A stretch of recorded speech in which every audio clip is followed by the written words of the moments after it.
I think this season was full of teams that were equally competitive. You know, right out of the gate, going to the Lion King Challenge, everyone was out before us pretty much, I think, except Sam and Sarah and Arthi and Thanesh. Yeah. And so having a competitive group of people was something that we weren't expecting. And I think that it wasn't that Dave and Irina were the best, it's just that they had been first a couple of times up until that point. And if we could take them out as a group, then why not? It fell apart. Everyone took penalties except for 3 of us.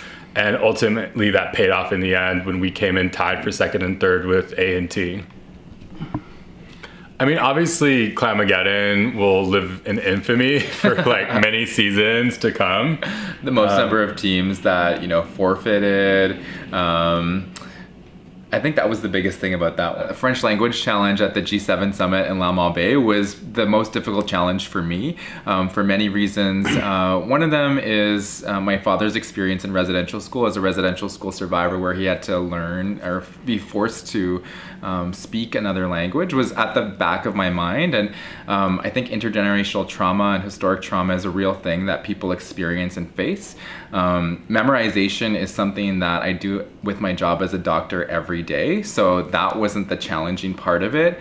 Remembering my dad's experience as a young boy going through a similar thing while having to read principles and pretending to be the Prime Minister of Canada with things like respect for territorial integrity, the rule of law, human rights, which have not been the experience of Indigenous people in this country today, and that we have continued work to improve upon.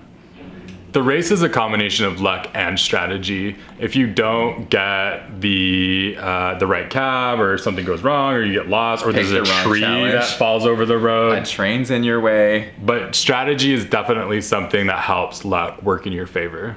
I think for us, you know, our team name is Team Ahkameyimok, which is don't give up and keep going. And for us, that was something that was so important for us to do and demonstrate and model. And that's what we did, is powered through the best that we could at each challenge, even if that meant that we were the last, that we weren't gonna give up. You know, when I think of a villain, I think of like fangs, red eyes, like crazy spaceship.